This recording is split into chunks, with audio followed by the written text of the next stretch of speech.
Lyn Alden of Lyn Alden Investment Strategy is back with us to discuss with her outlook for the macroeconomic landscape, her outlook for several important asset classes, including stocks, Bitcoin, fixed income, precious metals, and everything in between. Welcome back, Lyn. Good to see you as always.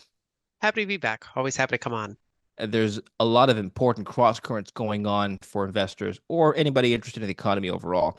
First of all, there's the presidential election in the US. That's next week. We're speaking a week ahead of that. There's the ongoing war in Ukraine, which would be entering its third year come next year if things aren't resolved by the end of the year. There are tensions in the Middle East that have been escalating all year round ever since last October when the Gaza war broke out. Now, Israel recently retaliated against Iran. We can talk about that. And of course, there is this trade war, tensions with China going on that doesn't seem to be dissipating under the Biden administration and may or may not happen or dissipate in the next regime. Which of these important and of course, I forgot, Fed cutting rates that happened a couple weeks ago. Which of these things I mentioned and perhaps other things do you think is the biggest or will be the biggest or most important driving force for your investment theme into 2025? So I think that the fiscal deficits and monetary policy are very big.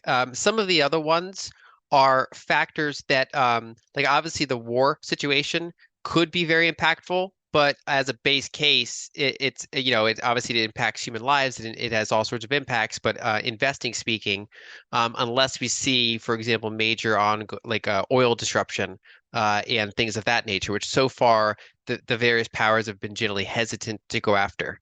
And so that is an ongoing kind of minor inflationary force. I mean, as long as the Suez Canal and the Red Sea is risky to navigate, and as long as we have these frictions of Russia sending their oil to other countries that are then sending it to Europe and elsewhere and kind of just adding to the logistics of this whole thing. That's a minor background inflationary force on the global economy. Tariffs, that's obviously a very big election outcome potential. The Biden administration has kept up the pressure on China, but we could see an acceleration under the Trump administration, or we could see it used as a negotiating tactic to see how that shakes out. In general, I think that's something we probably get to a little later next year. One of the big things that I'm watching for the first half of next year, which I don't see a lot of people talking about yet, is the debt ceiling. Um, and so the debt ceiling is currently suspended in the United States, and at the beginning of January, it'll automatically go back into effect, which means the Treasury won't be able to issue net new debt. And since they're running a deficit, to keep paying their bills, they have to draw down their cash balance, their Treasury General account. And they got about 800 billion in cash there, which is currently their target level. Um, and so kind of like the first half of 2023, I mean, there's a debt ceiling issue in the first half of 2023, and they basically drained their entire TGA back into the financial system, which ironically is really good for liquidity when it's happening. Things get bad if they actually hit zero. But it's kind of like blackjack. If you go close but you don't go over, it's actually good for liquidity while it's happening. Um, and so whether or not we see a protracted debt ceiling fight in the first half of next year is one of the key variables that I think could influence market pricing. Um, and we have so the sample size is fairly small. It's the debt ceiling's been around for over a century, but it's only been used politically for the past decade and a half or so. And historically, we've had during that time we had three Democratic terms, two Obama, one Biden, and we had one Republican term, Trump. And so far, the Republican, when they were in opposition, they used it pretty frequently against Democratic presidents, but we didn't really see it used much by Democrats against Trump, but that was only one term. So the sample size is pretty small. So from what we have from history, if you get a Harris win, it's probably more likely to see the debt ceiling be used again in the first half of 2025 to extract some concessions. Whereas if you get the Trump victory, which is currently where polling and betting markets are leaning toward, I think would be less likely to get it, but it's still certainly possible because you can't, it's not a big sample size of whether or not Democrats will use it against Republicans. Interesting. On the TGA issue. So if the Treasury needs to draw from the Treasury General Account, which is their checking account, basically, and at some point they'll need to replenish that, the effects of replenishing the TGA, refilling that, what effects does that have on the financial system? It's kind of like quantitative tightening. So for the TGA, basically, when they shrink that, it's kind of like QE. They basically are putting more liquidity back into the financial system because basically the TGA is their cash balance. It's an asset for the Treasury. It's a liability for the Fed. And that basically represents capital that's been sucked out of the system. It's kind of in this like void that's not really being used. So they've issued more bonds than they're spending by that amount. And so when they push it back into the system, they're basically spending without issuing new bonds because they're drawing down their cash balance, and that goes back into things like bank reserves and the rest of the financial system. So draining it is pro liquidity, very similar to QE, and then refilling it is pretty similar to QT. I'm not really focusing on the refilling side yet because first we have to answer the question, is it going to be drawn down in the first half of 2025 or not? It's already at the target levels, around 800 billion that they currently want it to be at. And so there's no worry about refilling it anytime in the near future. It's really the question of would it be drained or not, or would it just roughly chop around at the current level? Could we see a scenario in which if they have to drain the TGA, like you said, that may be like QE, right? That could inject more liquidity into the financial system, thereby pushing financial assets up, even though the economy may or may not reflect booming growth. Could we see that? Yeah, we absolutely could. That's the kind of the key reason I'm watching it.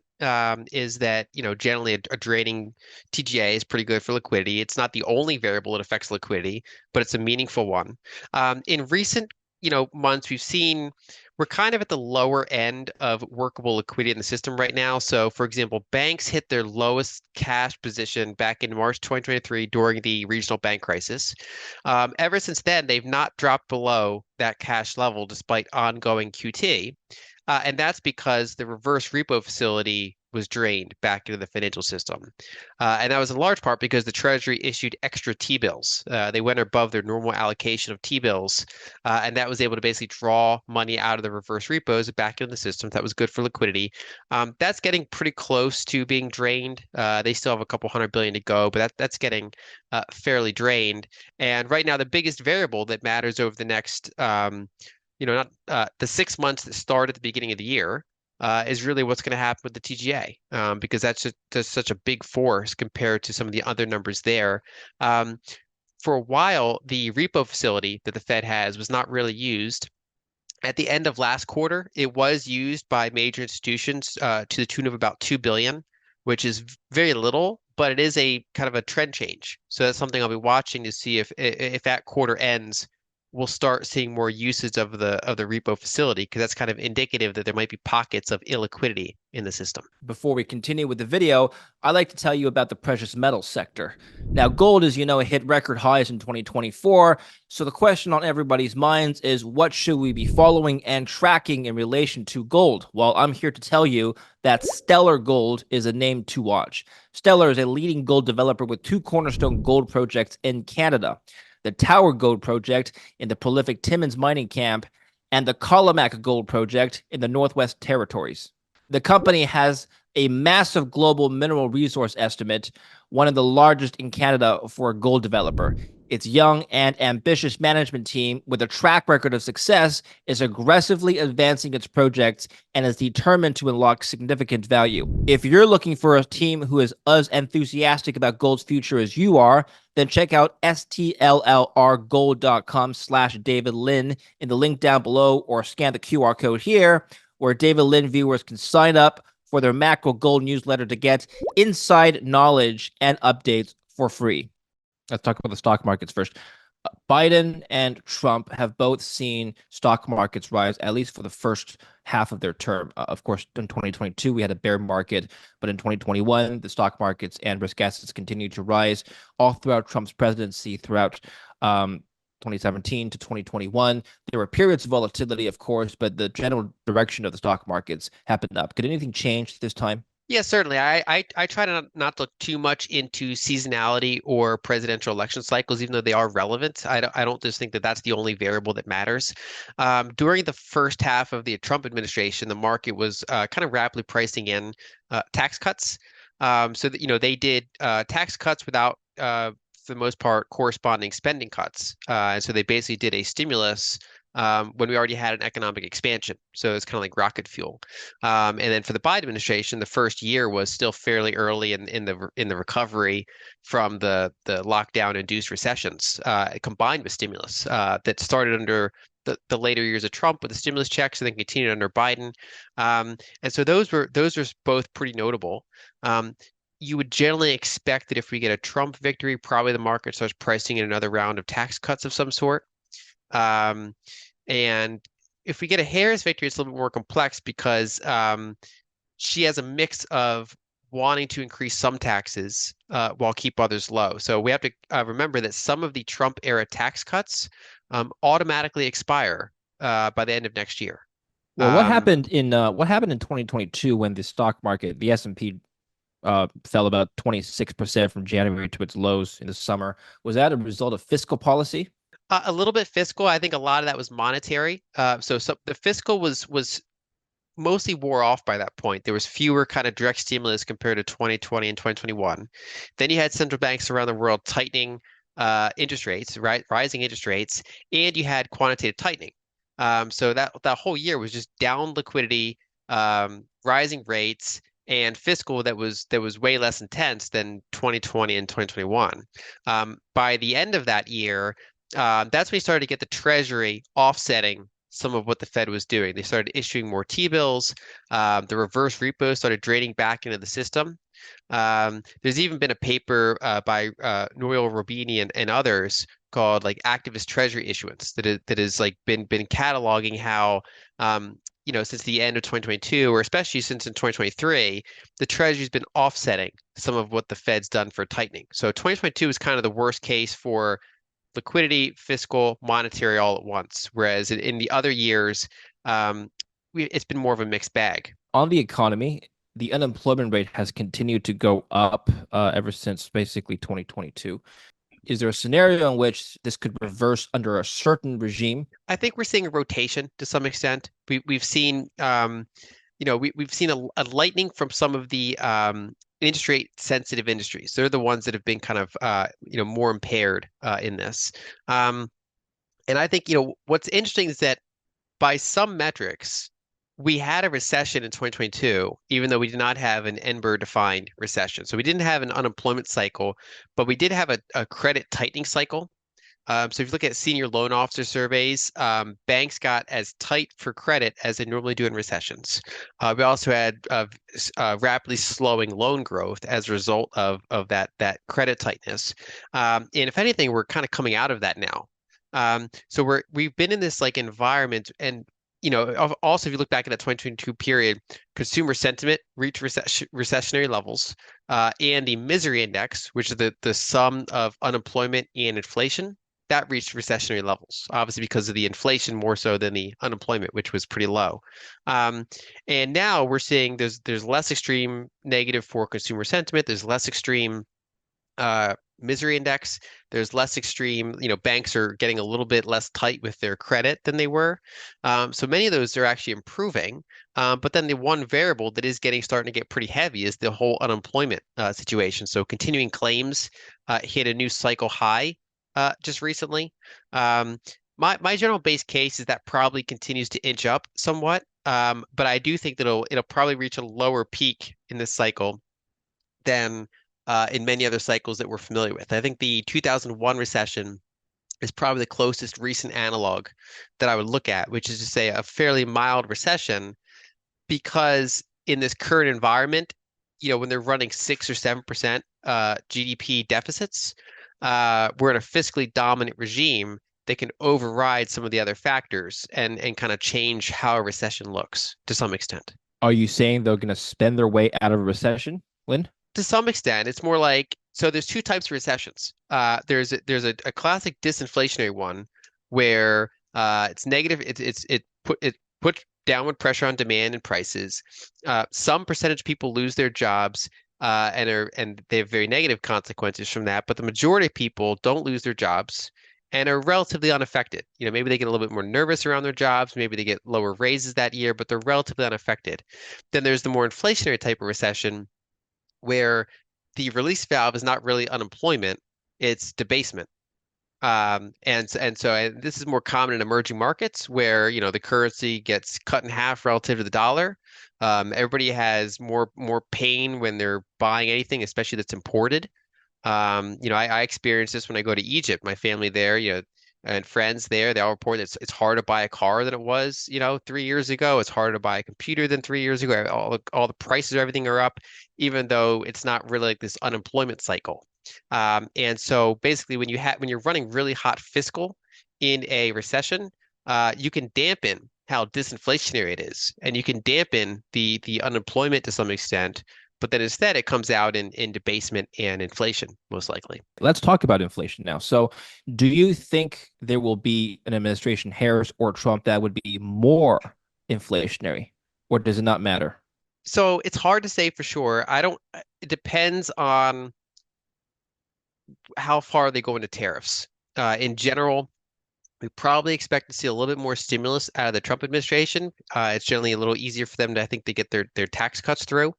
Um, and then we could see tariffs. So it could be slightly more inflationary in that regard, but there's case to be made that either one is inflationary. And neither the election outcome is not my biggest inflationary variable that I'm watching. Probably the single biggest variable that I'm watching is energy prices. It's pretty hard to get a really inflationary cycle when you have energy that's relatively well supplied. So there's been, a decent amount of offshore supply, and OPEC Plus has some degree of spare capacity.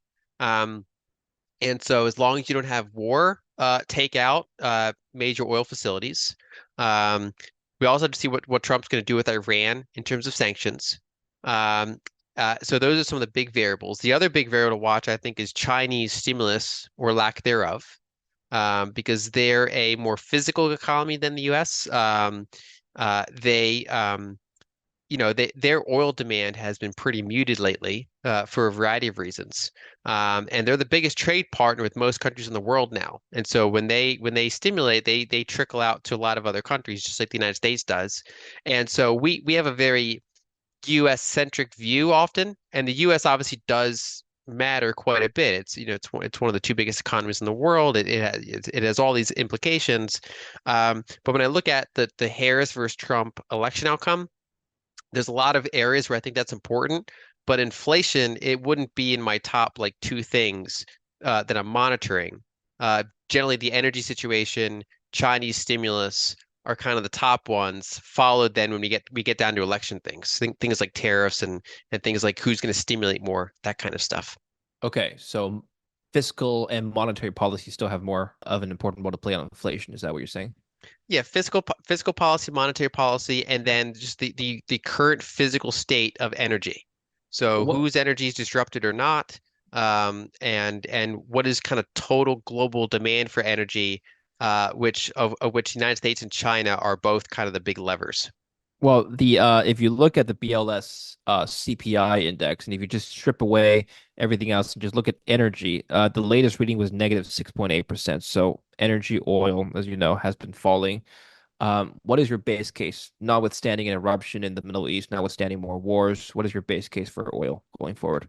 My base case in the next year or so is kind of choppy. I think we still have to work through some spare capacity. So if you don't get a war-related disruption, I think it could inch higher, but not be particularly explosive, and that can somewhat keep a lid on inflation. When I look out further into the late 2020s, that's when I'm a lot more bullish on energy. And for this reason, the way that I've been playing energy is to own the producers that are profitable at current prices. And so they're spinning off dividends, they're trading at fairly low valuations, they generally have pretty good balance sheets, and then you have that kind of embedded option in them that if energy does, for whatever reason, increase a lot, that just goes to their bottom line for the most part. And so it's, the base case is it chops along and is an income play. And then the bull case is you get upside. And generally, if you get an oil spike, that could put pressure on a lot of other assets.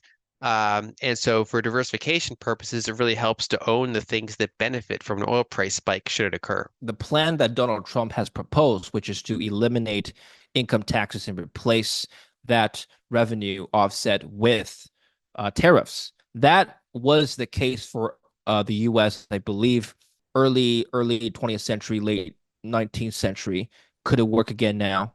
It could. I mean, so it'd be very different than most other models today. I think that the challenging thing about income tax is that you have to surveil everything, right? And that's kind of the one of the most negative things about it that doesn't get talked about enough is that the need to tax incomes means you basically have to surveil everyone if you want that enforced. Whereas other things are just inherently more visible. They're aimed at businesses, for example, rather than individuals. So I think that I generally comment on it less because I think it's very unlikely to pass, right? So when I look at a Harris and a Trump administration, I don't just look at what they're saying. I look at what are they gonna be able to do with a somewhat mixed Congress, or at least a Congress where the Senate has like a filibuster in place, things like that. So it kind of chops off the tails of what they want to do. So when Harris administration was talking about unrealized capital gains, I was like, okay, that would be very problematic, but what is the chance that actually goes through? And then when I see the Trump proposal about completely overhauling the type of taxes we do, I'm like that. I mean, that's a very tall order. So, I mean, if something were to start to materialize, I would have to factor that more into my analysis. But right now, it's more theory crafting because something of that scale, just from the point are at now, it'd be a tall order to get through Congress. What happens once tariffs increase? I'm not saying eliminate taxes. Let's scrap that idea for a minute. But just if Trump were to double down, or even Harris for that matter, if whoever is in the White House next year were to double down on existing tariffs, do you think that countries would stop or reduce trade or reliance on the U.S., or is that just a foregone conclusion that the U.S. would remain a dominant trading partner no matter the tariff? I think it depends on the size, but generally what you would see is a combination of one, some of those costs being passed on to American consumers. Two, some pressure among those companies. Let's say it's China, for example, to redirect their products through others, so they can redirect it through Vietnam or redirect it through Mexico. Right? We've actually seen some of that in recent years. And this happened both in the oil market against sanctioned countries as well as with some of China's supply chains due to tariffs, is that they can redirect it through intermediaries that then makes it harder to identify and enforce those tariffs. So that's another factor. Um, Generally speaking, when you look at the raw numbers, like the U.S. has a very big goods deficit, meaning that in terms of physical goods, we were running a very big trade deficit. And that's not something that can change very quickly, because even just down to energy infrastructure, part of why China is able to make so much is because they have like the biggest installed electricity base in the world. And a lot of that is coal burning. And a lot of other countries don't want that. They just, either their politicians or whoever doesn't want that type of power infrastructure. And so when you talk about the intended effects of the tariffs, one is you can get an income source out of it for the government, which you could, like we talked about, you could theoretically then replace other taxes. But two, they're trying to, in theory, reduce the trade deficit.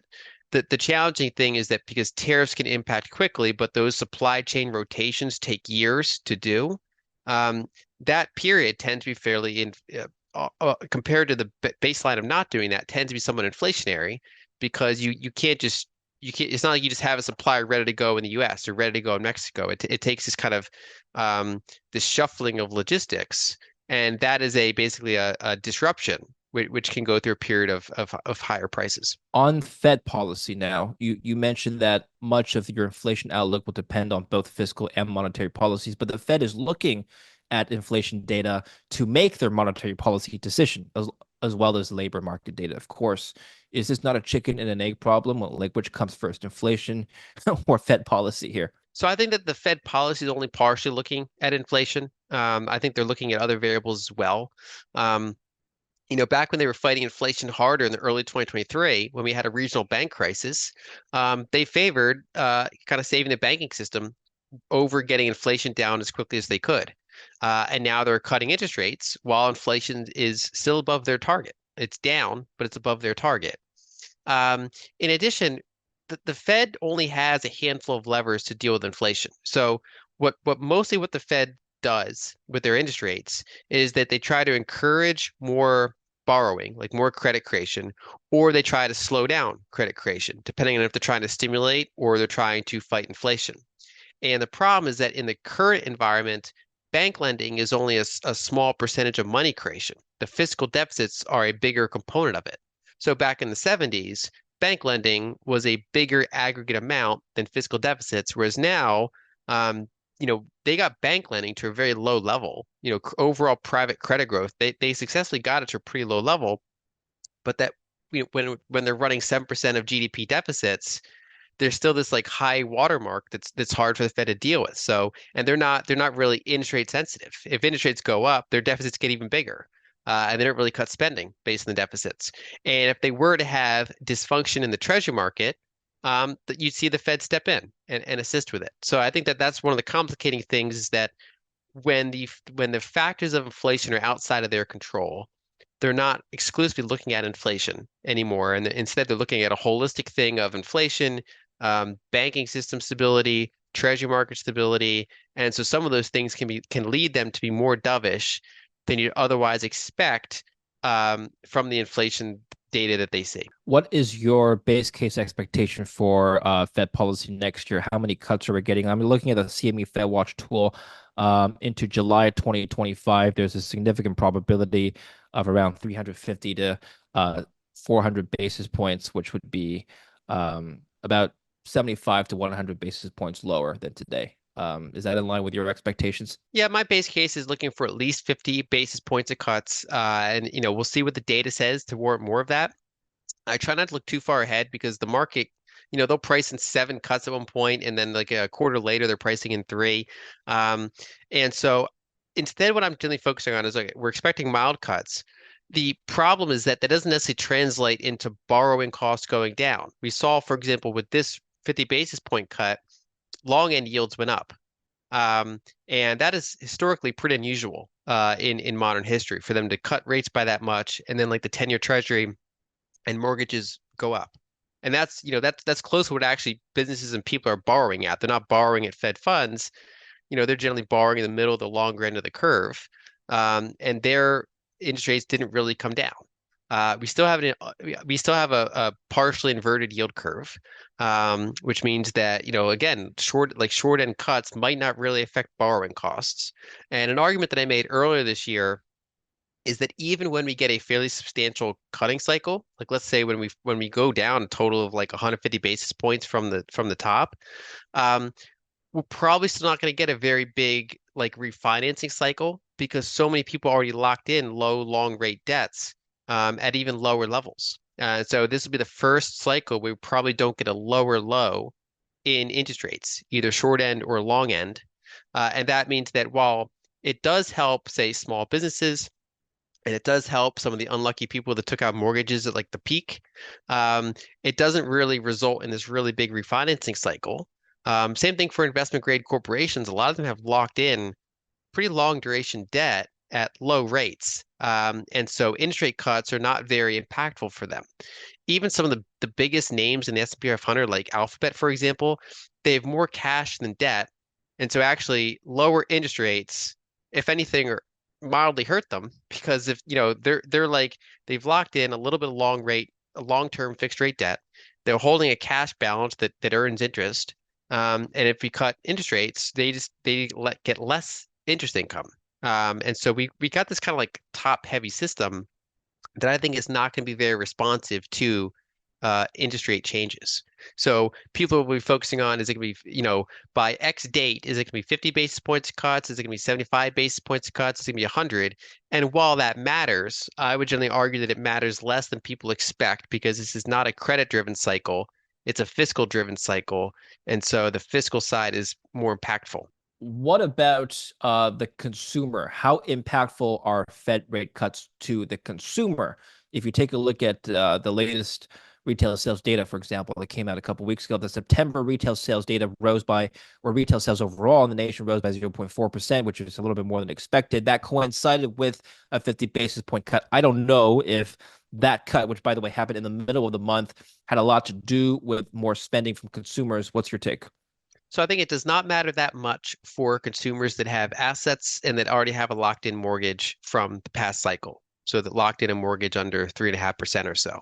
Um, and then we look at lower end consumers, credit card rates and things like that, where they borrow, they're way above interest rates. They're super high. So in general, I think around the margins, I would say not that much. I would say that small businesses are probably more impacted by interest rates than the American consumer.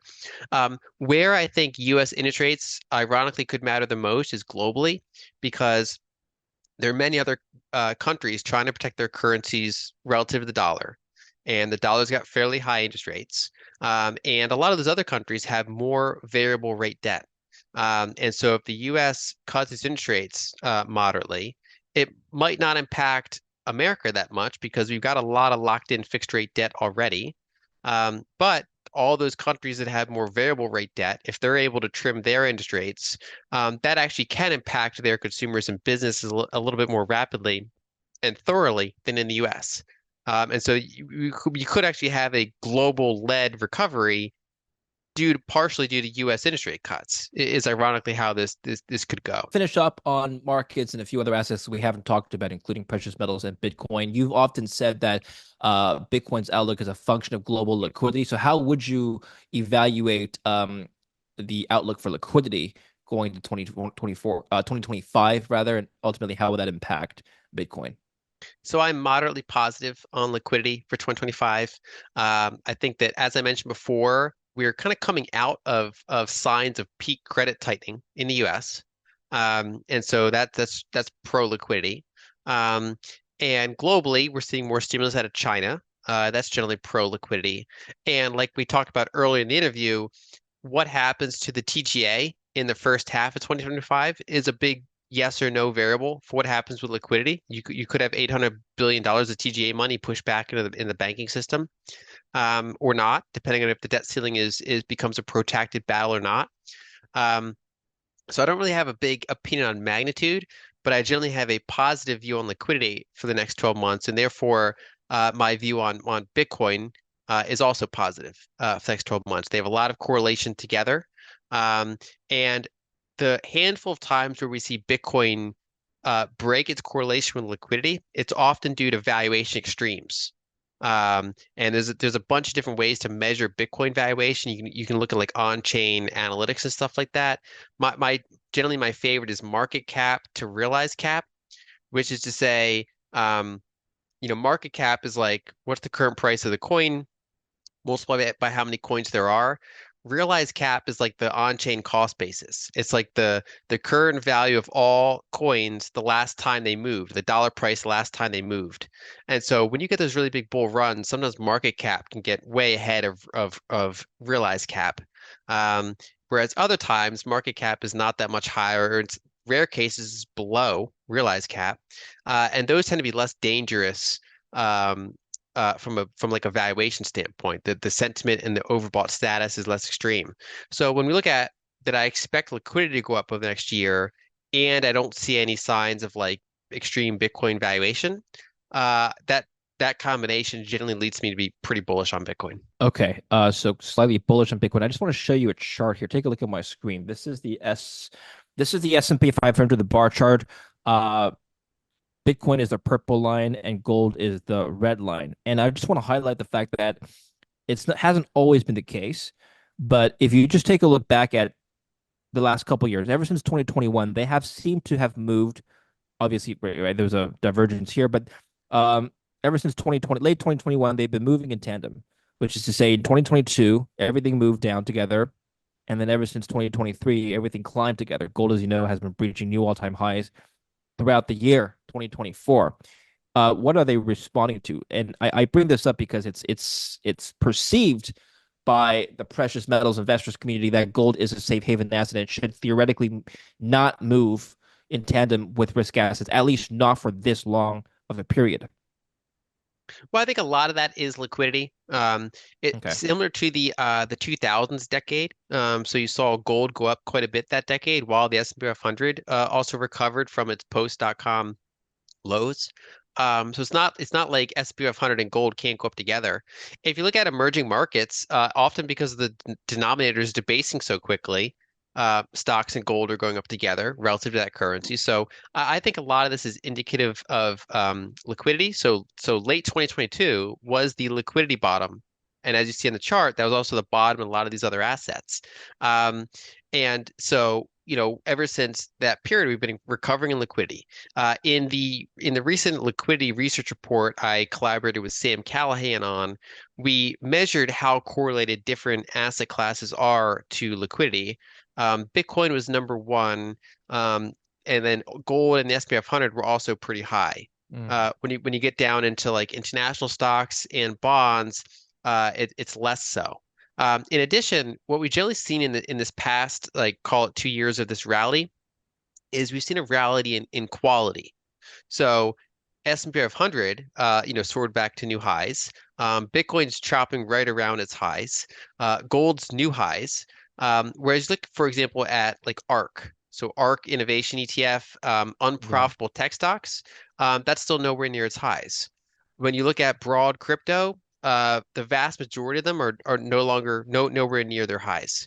Um, and so so in 2021, you had a rally in like everything. You had a rally Mm. in quality, you had a rally in junk, everything's Mm. going up. And what makes this rally somewhat different, one is that the liquidity is less explosive than 2021, even though it's positive.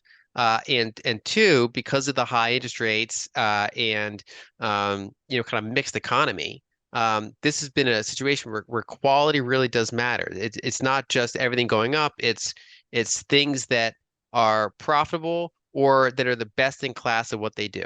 So gold rallied better than other precious metals.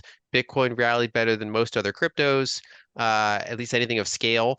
And Nasdaq rallied better than ARK, because it's profitable companies versus often unprofitable companies. It's not to criticize ARK. It's just highlight Yeah. what a segment of unprofitable tech stocks generally is doing compared to the really wide moat entrenched profitable entities out there. So it's been a quality rally.